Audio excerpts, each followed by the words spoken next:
క్రీస్తునందు ప్రియమైన దేవుని బిడ్డలారా, మన రక్షకుడైన యేసుక్రీస్తు వారి యొక్క పరిశుద్ధ నామములో మీ అందరికీ ఉదయకాల శుభాలు తెలియజేస్తున్నాను. 14th ఫిబ్రవరిలో ఈ ఉదయకాల సమయం, ఈ దినం యొక్క ప్రాముఖ్యమైనటువంటి ప్రశస్తమైనటువంటి దినంలో, ఈ వీక్లో లాస్ట్ డేలో ఈ ఉదయకాల సమయం దేవుని యొక్క మాటను, దేవుని యొక్క వాక్యం చేత దేవుడు బలపరిచేటువంటి కృపను ఈ ఉదయం మనందరికీ అనుగ్రహించడాన్ని బట్టి దేవునికి మనం ఎంతగానో కృతజ్ఞతలు చెల్లించాల్సిన వారుగా ఉన్నాం. ఈ వీక్ అంతా మన పనుల్లో, మన ప్రయాణాల్లో, మన బాధ్యతల్లో మన ప్రభు మన వెన్నంటుండి ఆయన కాపుదలను అనుగ్రహించున్నారు. అందును బట్టి దేవునికి మనం ఎంతో హృదయపూర్వకంగా కృతజ్ఞతలు చెల్లించాల్సిన వారుగా ఉన్నాం. ఈ దినం మనం తీయవలసిన ఆహారంలో దేవుని యొక్క వాక్యాన్ని మన జ్ఞాపకం చేసుకుందాం.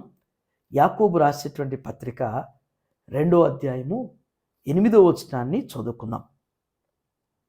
మెట్టుకు నీవలే నీ పొరుగువాన్ని ప్రేమించుమను లేఖనములో ఉన్నట్టి ప్రాముఖ్యమైన ఈ ఆజ్ఞను మీరు నెరవేర్చిన ఎడల బాగుగానే ప్రవర్తించువారగుదురు. దేవుని బిడ్డలారా,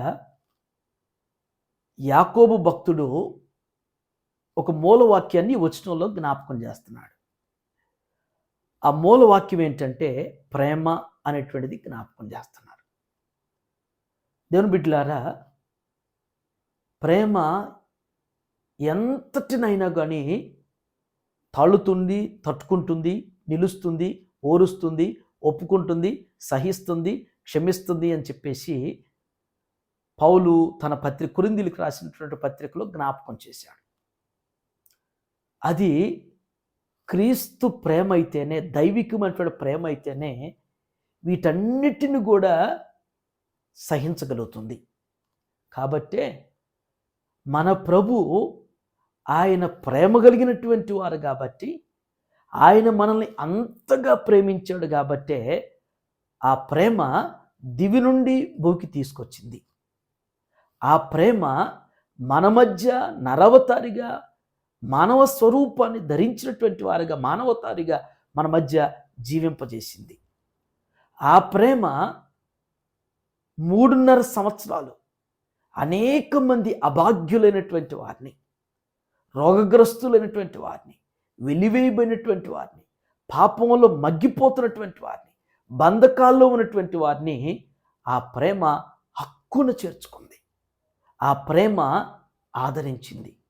ఆ ప్రేమ మరి మనందరి పాపాలు భుజస్కంధాలపై వేసుకుని మనందరి కొరకు ఆ ప్రేమ కలవరి సిలువలో 3 మేకుల మధ్య మరి 6 గంటల సమయం మరి నింగికి నేలకి నగ్నంగా వేలాడదీయబడినటువంటిది యేసుక్రీస్తు వారి యొక్క విశిష్టమైనటువంటి విలువైనటువంటి ప్రేమ.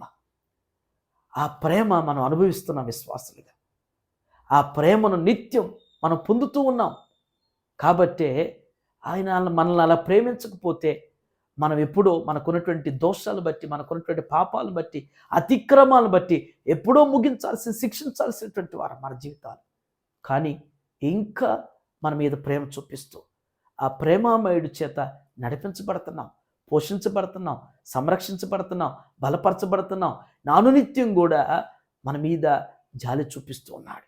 అయితే ఆ ప్రేమను నువ్వు పొందుతున్నావు కాబట్టి నీ పొరుగు వారికి కూడా లేఖనంలో చెప్పినట్లుగానే నీ వాక్యానుసారంగా నడుస్తున్నావు అని చెప్పటానికి నిదర్శనంగా ఆ ప్రేమను నువ్వు చూపించమని చెప్తుంది యాకోబు.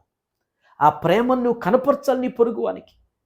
నీ పొరుగువారంటే కేవలం నీ ఇంటి పక్కన వారో లేకపోతే నీ ఇంటి వారు అని అనుకోవద్దు. మనకి పొరుగువారంటే వారు కులం, మతం, జాతి, ప్రాంతం అనేది మన ప్రక్కన పెట్టేస్తే వారు మనకు పొరుగువారు. కాబట్టి ప్రాంతాలు కానీ, దేశం కానీ, రాష్ట్రాలు కానీ, కులాలు కానీ, మతాలు కానీ అవి మనకు అనవసరం. మన ప్రభు మనల్ని ఎలా ప్రేమించాడో, మన ప్రభు చేత మనం ఎలా ప్రేమించబడుతున్నామో మనం కూడా మన పొరుగు వారిని ఆ విధంగా ప్రేమించినప్పుడు ఆజ్ఞను నెరవేర్చిన వారం అవుతాం. ప్రభువారు చెప్పినట్లుగా లేఖనాల్ని నెరవేర్చినటువంటి వారు అవుతాం అనేటువంటి సత్యాన్ని ఈ ఉదయకాల సమయంలో మనం గ్రహించాలి. విశ్వాసంలో చెప్పుకుంటాం, దేవుని బిడ్డలో దేవుని సేవకులను చెప్పుకుంటాం, కానీ మనం మనతోటి సేవకుల్ని, మనతోటి విశ్వాసం మనం ప్రేమించలేం. మన ప్రక్కన ఉన్నటువంటి సంఘాలను ప్రేమించలేం. మన ప్రక్కనే ఉండేటువంటి నైబర్స్ని ప్రేమించలేం. మనతో ఉండేటువంటి కొలీగ్స్ని ప్రేమించలేం. ఇది విశ్వాసివా నువ్వు? మనకు విశ్వాసులుగా, సేవకులుగా ఇది తగునా? ఇది నిజమైనటువంటి క్రీస్తు ప్రేమకు మరి సాదృశ్యం ఇదేనా అనేటువంటిది చిన్న స్వపరీక్ష. క్రీస్తు ప్రేమను మనం గుర్తిరుగుతూ ఆయన మనల్ని ఎలా ప్రేమించాడో ఇతరులని, పొరుగు వారిని ప్రేమించేటువంటి వారుగా పరిశుద్ధాత్ముడు మనల్ని బలపరుస్తూ స్థిరపరచునగాక. ఆమేన్. ఎందుకు నన్నింతగా నీవు ప్రేమించితివో దేవా, ఎందుకు నన్నింతగా నీవు ప్రేమించితివో దేవా. ఈ దిన మన ప్రశ్న ఏంటంటే, లేఖనములు నెరవేర్చుటకు వచ్చాను కానీ కొట్టివేయటానికి రాలేదు అని చెప్పినటువంటి వారు ఎవరు?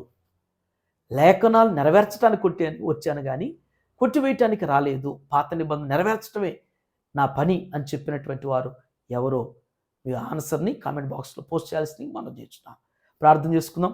మమ్మల్ని మిక్కిలిగా ప్రేమించిన మా ప్రియ పరలోకపు తండ్రి, మీ పరిశుద్ధ పాదాలు వందనాలు. ఏ ఉదయం నాయన ఈ వీక్ లాస్ట్ డేలో శ్రేష్టమైనటువంటి ఆత్మీయమైనటువంటి మూలవాక్యం చేత మాతో మాట్లాడేందుకు వందనాలు ప్రభువా.